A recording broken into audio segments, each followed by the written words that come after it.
encargada o responsabilidad de una tercera instancia.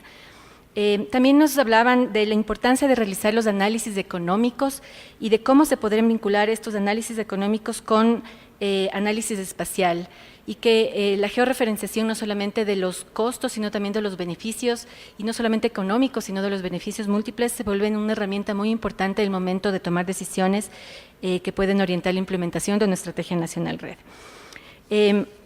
Con esta apertura, con esta guía de parte de nuestros colegas de las agencias, nosotros queremos hacerles una propuesta. Por el tiempo que tenemos, no queremos cortar ahorita, y la invitación que queremos hacer, si les parece a mis colegas también, es ir directamente a las presentaciones de los 3 países, después de eso hacer una sesión de preguntas y después pasar al break. Entonces, dicho eso, les voy a pedir que si necesitan más café, por favor, vayamos a coger un poquito de café al fondo. Y tengo 3 presentaciones, como yo les había mencionado al principio. Vamos a tener una presentación de Brasil, una presentación de México y una de Guatemala, y quisiera pedirle a Leticia Guimaraes que nos acompañe. Ella nos va a hacer una presentación de cuál ha sido el proceso de elaboración de la Estrategia Nacional REDD en Brasil. Déjame, si alguien me ayuda, voy a ponerte tu presentación.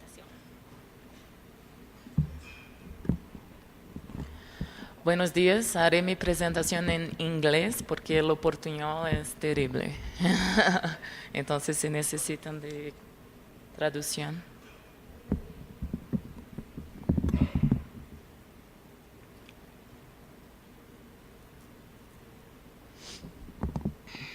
Okay.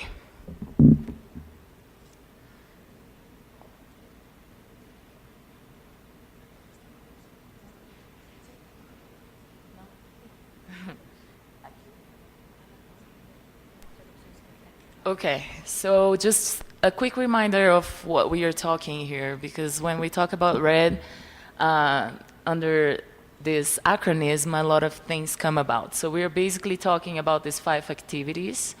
So the reduction of emissions from deforestation and degradation is the original REDD, and then, okay, what happened? And then with the 3 additional activities, you have conservation, sustainable forest management, and the enhancement of carbon stocks, which is the plus. Right now, what we have in Brazil for REDD is the Amazon Fund, which most of you know. So the Amazon Fund was created in 2008 as a demonstration activity, or a demonstration fund, to support the idea that payments for result in REDD would be a viable alternative. So it demonstrates the viability of a mechanism in large scale to incentivize the conservation of forests through the payment for performance. It's still operational, and the way that the payments are done through the Amazon Fund is that first the results are measured through an MRV process that was created internally through a bilateral process with Norway. Then the Ministry of Environment does what is now the technical annex of REDD, so it does the measurement of the results through a calculation. Then the bank where this fund is established, BNDES, goes to fundraise based on these results. Then the results are assigned to projects and activities that demonstrate that they are connected to public policies that contribute to REDD.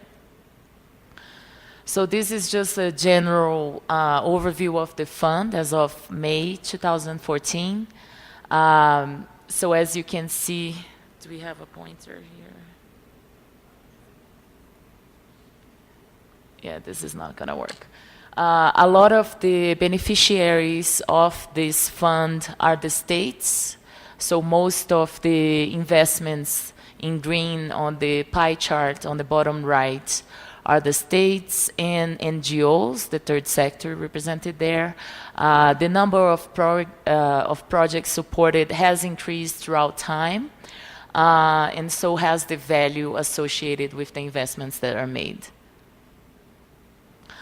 The Amazon Fund also supports South-South cooperation activities. Okay. also support South-South cooperation activities, especially in terms of forest monitoring systems. 20% of the resources allocated to the Amazon Fund are available to other biomes in Brazil, so not only the Amazon biome, but also other biomes, and also other countries. So the first project was with the Organization of Amazon Countries Treaty. So many of the countries that have been contemplated by this investment are represented here. And now we are negotiating agreement with the COMIFAC countries for investments in forest monitoring systems at the regional scale.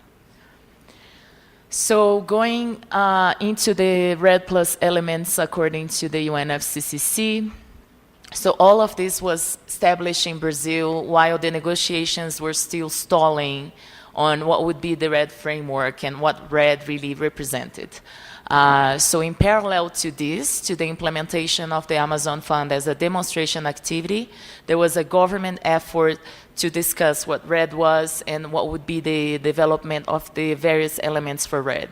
So different from some of the other countries that are represented here, Brazil started its policies to reduce deforestation before REDD was well established under the convention. So the development of the other elements was done a little after the actions were implemented on the ground at the subnational level.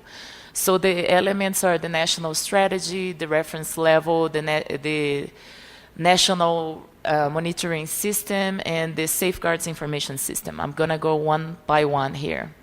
So in terms of the development of the REDD Plus strategy, in the case of Brazil, the idea is that this document would formalize to the Brazilian society and the international society what were the undergoing efforts that the country was undertaking throughout time to reduce deforestation and forest degradation, and how these efforts would be scaled up and improved throughout time. On this time scale from 2014 to 2020. So talking about a little bit of the legal framework under which the REDD Plus strategy is inserted. In 1988, you have the establishment of the forest monitoring system known as PRODES that most of you must know. It started as an analogic monitoring system where the mapping of the Amazon and the land use was done, especially focused on deforestation as clear-cut. And this monitoring system is still the system that has been improved and is still the system that's used at this moment for the Amazon. You have the National Constitution, which is also enacted on the same year that this project was created. Then you have a law that establishes the deforestation and other environmental activities as crimes. So deforestation is an actual crime in Brazil. You have the establishment of a national conservation unit system in 2000, and then in 2002, the PRODES, Forest Monitoring System for Brazil, becomes digital. Starting in 2003, things start to heat up, so you have more initiatives going on. In 2003, a working group formed by various ministries is created in a moment where deforestation was really high in the Amazon as a means to tackle that. So in 2004, the action plan to prevent and control deforestation in the legal Amazon region was created. That's PPCDAM. It was also created in 2004 a system to detect deforestation in real time in the Amazon. So these two initiatives are really connected, because the moment you start monitoring land use in real time, you provide the sufficient information for the fiscalization, for the command and control actions to implement the policy on the ground. In 2006, you have the creation of the Forest Service and the law to protect public forests. So in an effort to promote sustainable activities in forests. In 2007, a system to monitor degradation is created. So moving forward from the initial REDD activity with 1D to the REDD with 2Ds. In 2008, like I mentioned before, the Amazon Fund is created, and a resolution to stop investments from being made in areas or properties that were illegally deforesting was created. So you provide a disincentive for people who are deforesting so they don't have access to credit anymore. So it's one of the ways that economic incentives can play a role in reducing deforestation. In 2009, national climate change policy is enacted, and under this policy, voluntary targets for reducing deforestation, both in the Amazon biome and the Cerrado biome, are created, and those are part of the Brazil NAMAs. In 2010, taking as a lesson what happened in the Amazon and was providing us with results, as I'm going to show moving forward, an action plan to prevent and control deforestation in the Cerrado biome was created. There is no way I'm going to end in 5 minutes, but okay. In 2012, a policy to manage indigenous territories is created, also as a process to provide more sustainable use for these areas. Deforestation is really low in the indigenous territories, so as a way to provide incentives for these populations to continue doing what they're doing.